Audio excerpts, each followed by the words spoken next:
Welcome back to the Wrestling Roundtable. I mentioned the first show we ever did in December 2007 already. Well, archives of all our shows, that's between the radio show and the video show, over 100 shows. You can get all of those in audio form, podcast on iTunes, type in the Wrestling Roundtable in the search function, or Blog Talk Radio. And joining the panel now for the first time, rock and roll Mike Sydal. Very happy to get you on because I've been hoping you'd been on for a long time, and you've been wrestling for 5 years. You were the Pro Wrestling Illustrated Rookie of the Year for 2009. Oh, and you might have heard of his brother in WWE as Evan Bourne. How's he doing? He's doing very well. Thanks for asking. Good, and I'm glad you're doing well too. You get knocked up sometimes, I worry about you because you're one of the nicest people I've ever met in wrestling. Thanks, man, and thank you for having me on. No problem. Glad to have you on. You've been watching wrestling 20 years, and you've watched a lot of the same things that we have, and when we decided to start doing the show, we did want to start off with something controversial because I had seen a lot of the stuff on the internet people were talking about at the time with Chris Benoit and what had happened just a few months earlier in 2007. And I wanted to revisit it now because everyone was talking about the 5th anniversary, or anniversary. It's not something to celebrate, but point is that we've learned a lot since then of what happened that day. We don't know definitive answers for everything, but what we do know is we can trace a timeline back, and I think we can do a little more justice to what happened then. But before I explain the exact sequence of events, I did want to mention He Who We Do Not Speak Of, one of our memes that we've created on this show at least. People just don't fucking get it. A lot of the time. A lot of our fans do, but you get so many people that are like, why don't you say Chris Benoit? Like we can't say his name. We're one of those people that want to erase him from history like WWE. No, fucking morons. It's a joke on what they're doing. Don't you get it? In fact, this past week even on, what is it called? Classics on Demand now. It used to be 24/7. They actually went so far as during a Finley match. You heard this? Psychosis, yeah. Yeah, Finley had psychosis in a headlock or something because he was feuding with Benoit at the time in Nitro 98. And he was like, Benoit, I'm coming for you. They actually digitized his mouth and took the name out. Like, you couldn't even actually say it. It was a joke, a play on the extent that they went to. Now, granted, I do agree that they shouldn't glamorize him in any way and do some editing. I mean, it's the WWE multiverse. They control wrestling history, especially since they bought the UWF too. It's like, how many libraries are left? Memphis and what else? But anyway, the point is they control their history, and if they want to do that, I can understand not wanting to promote Chris Benoit, but the lengths that they went to is just pretty silly sometimes. Remember when we tried watching the Horseman documentary on 24/7 and Mongo joined and then it's over?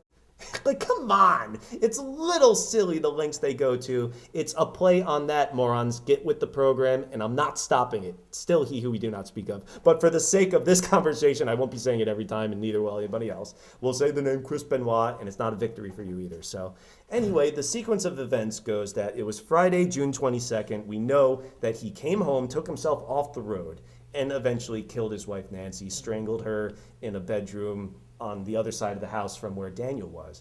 The next day, he's playing with Daniel in the pool, trying to make it seem like everything's normal to the neighbors. Oh, she's got food poisoning, this and that, and texting Chavo and everything. He eventually gives Daniel Xanax, and it looks like, I thought it was a joke at the time. I thought like the media was just getting facts wrong, like the sort of how they got shit wrong. Like, do you think he was upset about being demoted from Raw to the Four Horsemen? That sort of shit? What? Or from the Four Horsemen to Raw or something? Whatever the fuck they said. ECW. Stupid Nancy Grace just reading a prompter. So I thought it was along the lines of that when they said that he used the crossface on his own kid. Turns out it looks like he probably did. And how fucking morbidly cinematic is it that he drugs up his son, and it doesn't look like Fragile X syndrome actually happened. That was WWE trying to change the subject to a degree or divert. But his son has this room full of things like posters and belts and figures worshiping his dad. And one of the pictures was actually the crossface. And he might have actually, we don't know for certain, but it looks like from the bruising, he might have actually used a crossface on his own kid. I could not believe that that was actually true. And that's good after that how DX uses that for finishes, but That's a whole other thing, Yeah. yes. But then finally, June 24th, after putting Bibles near the corpses, he uses a pulley in his home gym to hang himself. So that's pretty much what happened. It wasn't Kevin Sullivan. Even though we've learned so much about what happened since then, and we get a timeline, there is a lot of gray area there. The biggest mystery to me is why he went home in the first place. This is a guy who was notorious for being on the road, making every show, but yet something took him off the road. I'm guessing Nancy probably said, this is it. because they had a lot of problems, and I'm going to file for divorce again.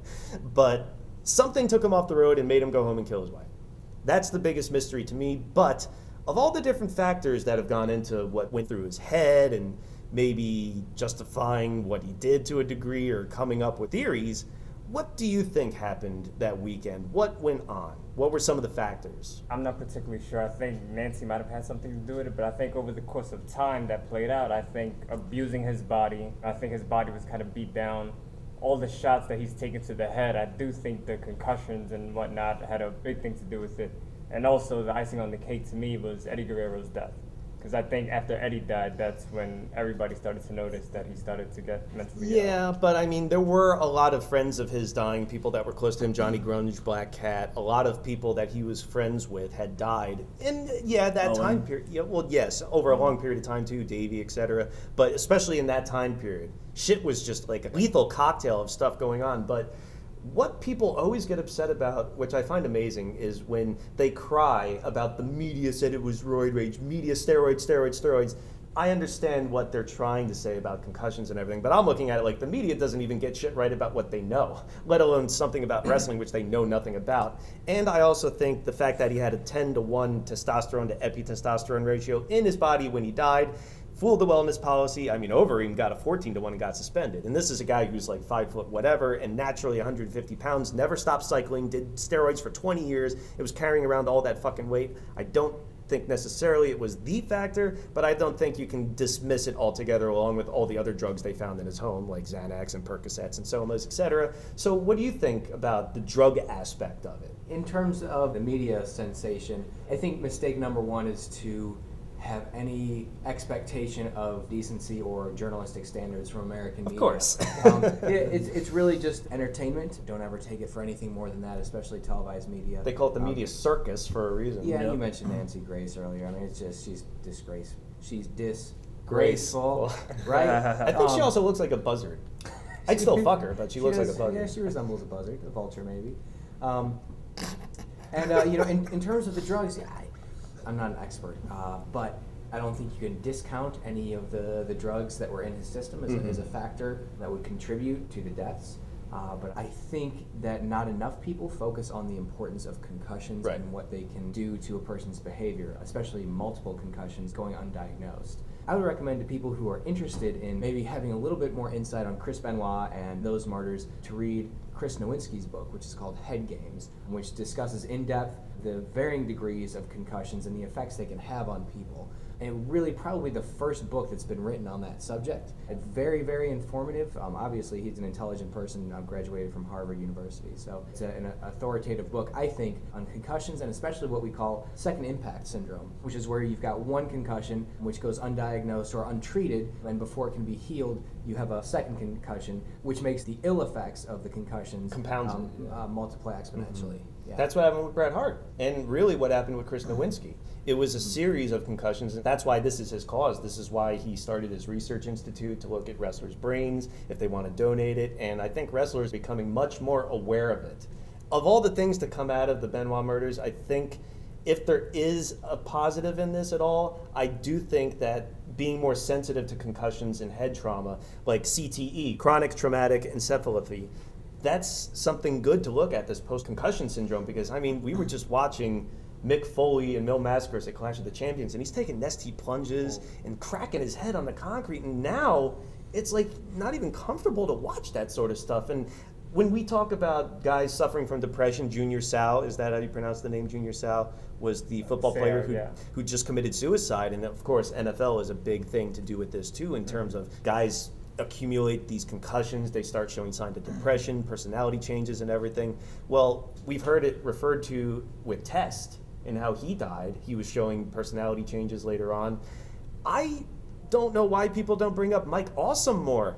He hung himself after, decades of getting smashed in the head with chairs every night. It's hard to watch some of this stuff back. But you mentioned books, and I've read almost like every Benoit book there is. The most infamous one is Ring of Hell.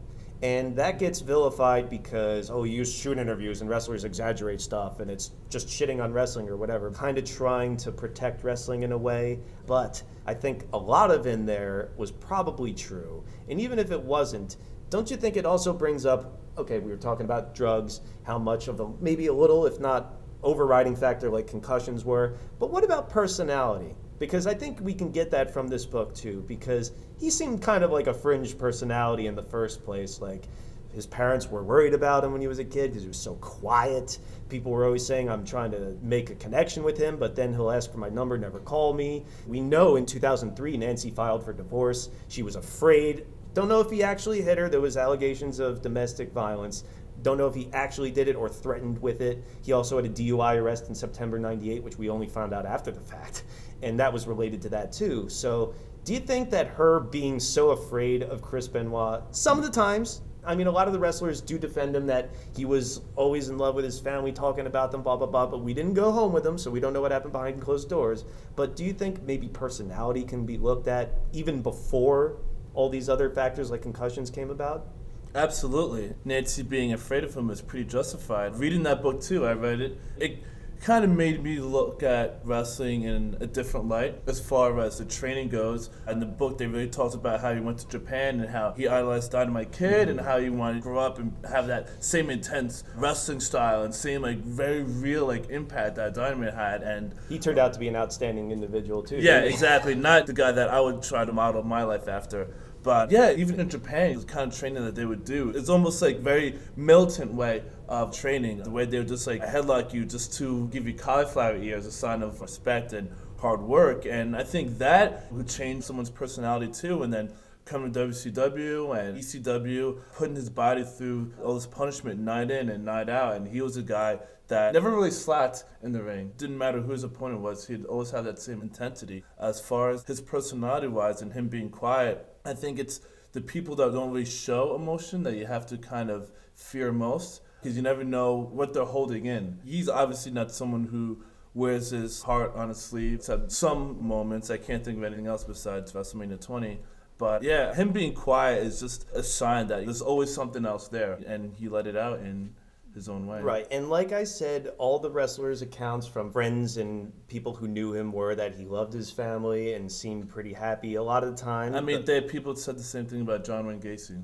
Fine, but what I'm getting at is, we've known each other for a long time. I love you, I love your family, but if I killed your family tomorrow, I think you might think a little different of me. I think so. Well, we're going to move on to talk some more about Chris Benoit's actions 5 years ago and the impact it's had on pro wrestling since when we come back. Welcome back to Wrestling Roundtable. The American Psycho is returning to the panel to talk about the Canadian Psycho. But before we get back into our conversation about Chris Benoit, I want to remind you to go to Amazon store at WrestlingRoundtable.com. We talked about the Chris Benoit books. If you want to do some more reading on what we talked about, get anything on Amazon at our Amazon store at WrestlingRoundtable.com. And we were just talking off camera and before camera, and the conversation never dies, and that's what I hope you do too. Leave your comments, and we want to hear your thoughts. So if you're watching us on iTunes, go to our message board, Twitter, Facebook.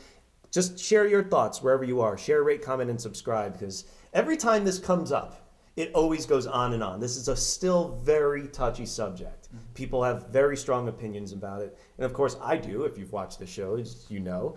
But one of the things that I haven't done and don't really plan on doing is really watching a Chris Benoit match back, because I really just can't enjoy it. Even if I see a split second and I go, oh, that was a good transition, but he killed his kid. I just can't really separate it anymore. And a lot of people square that round peg and try and justify it in their own mind, because I really think this is the worst case of fanboyism I've ever heard. Because, yes, we were Chris Benoit fans. For those who question us, this is from WrestleMania 20. We made the sign for Chris Benoit. We held it up. I don't know where the I and the T are, but I don't want to hear from anybody that we're not Chris Benoit fans. We were fans going back way before he showed up in WWE, and we were there at WrestleMania 20. You can actually see this at the opening of WrestleMania 20, way in the background when Jim Ross is doing his talking right at the beginning. We were holding up the sign with Lawrence. So we were real Chris Benoit fans. However, I have let it go. I think there are 1,000, a million other great wrestlers I can latch onto. I don't need to hold on to this one. I don't separate the performer from the wrestler because I don't even want to go in the direction that it's like, oh, it's Kane and Glenn Jacobs, and this is Chris Benoit, and Chris Benoit, he's playing himself. It's not that different. I don't even need to go there. I don't separate it because it's not like a movie actor playing a role to me, because that's acting. The wrestling that he actually did affected his personality. We were talking about concussions. Well, how did he get it? If you're such a fan of his wrestling and you want to separate it, well, how did he get into the position that he did? You make excuses like it's not steroids, it's concussions. How did he get those concussions? He got it from the choices he made in wrestling. That's why, like I said with Mike Awesome, I watched some of this stuff back. I get uneasy because you see him slowly doing damage to himself, and at some point, because he did talk to Chris Nowinski before he actually killed himself and was saying, I don't even remember how many concussions that I had.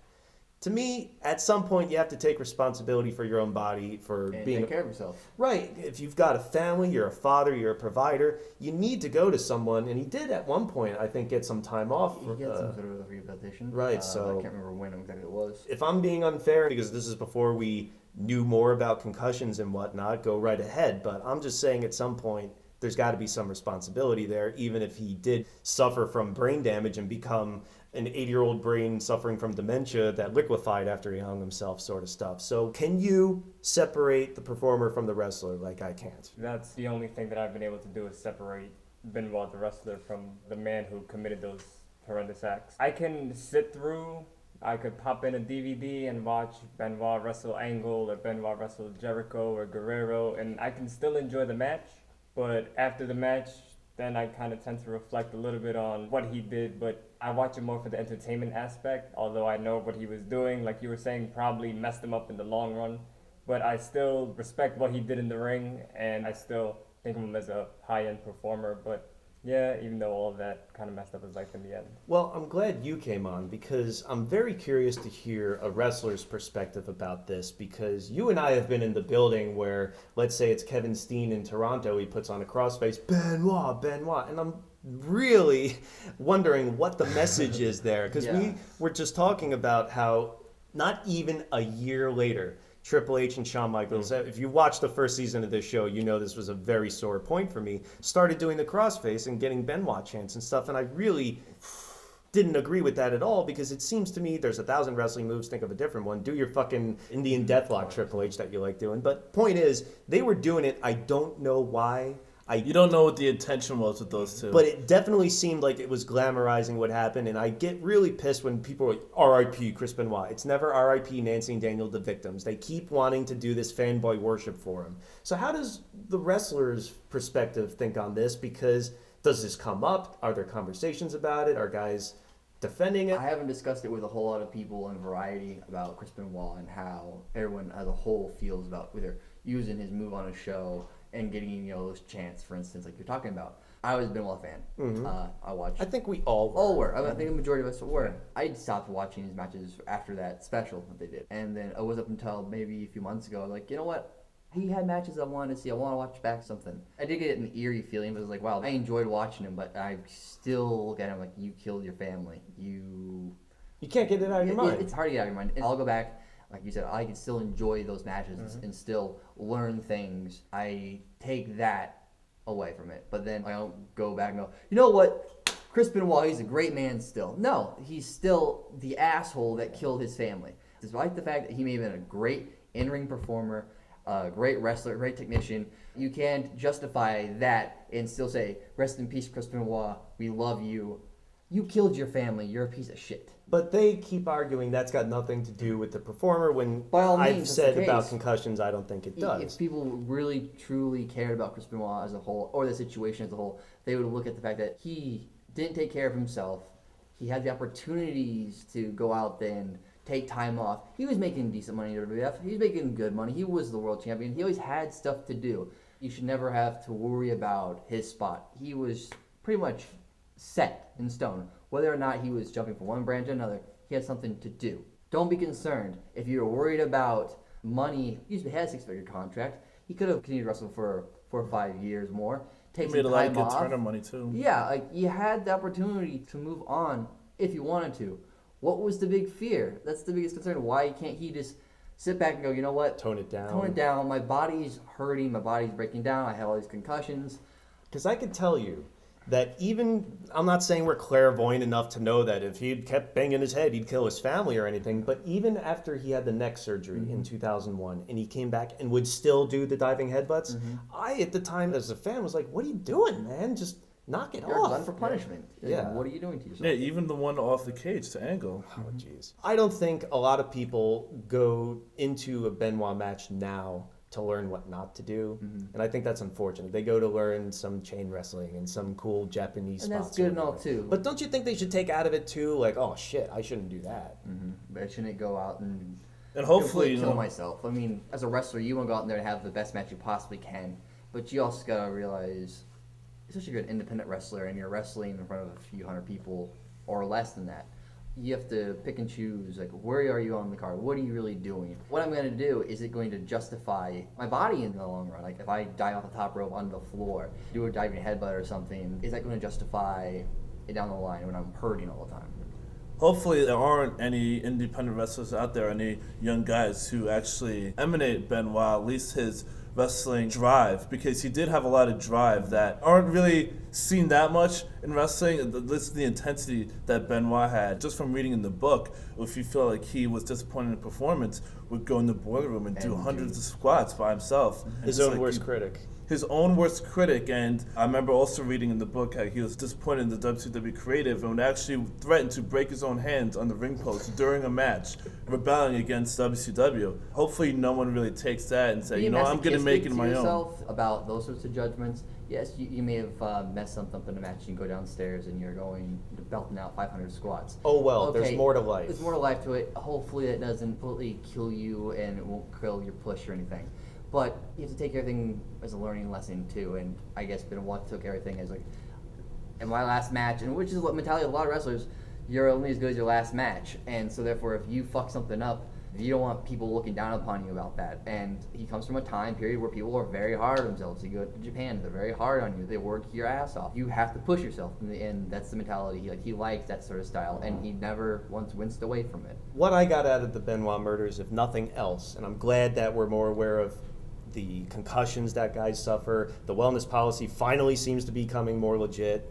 And what I got out of it is it's not good to be obsessed with wrestling or any one thing, really. There's more to life. But for some people like Benoit, wrestling was life to him. He talked about he was a quiet kid and he read muscle magazines in his room, and wrestling was life. So there was no separating the performer from the wrestler or from the him. Yeah, because it was pretty much the same person. So you never know what he was like at home. How many nights could have probably just came home and said nothing, you know, for a whole weekend? And it's funny that people keep posting that picture of Eddie and Benoit at the end of WrestleMania 20. I remember Lawrence said it at the time, and people are saying it now, that no one will ever take this away from me. For me, they did themselves. So it's a sad ending, and it came up a lot this year with the Four Horsemen in the Hall of Fame about Benoit should be in. Are you fucking kidding me? I said it on the first show. That sign, and I did say that you did. You changed my mind because I was still holding on to that fanboyism. Like, oh, he had a Hall of Fame level career beforehand. I can't let it go. You were totally fucking right. There's no way they could do it. Give it up, people. So. The conversation's going to continue. We have a lot more to say, and I'm sure you do too. You're leaving your comments, but we got to go for now. Next week, we're going to continue our Wrestling is Evil and Sucks conversation when we talk about wrestling cliches, and we're also going to talk about the Monday Night War between Raw and Nitro. So for the panel of Mike Sydal, Will Brooks, Orlando O'Neill, the American Psycho Alex Payne, Rodney LeConte, I'm the host, Eric Santamaria. Thank you, and join us next week.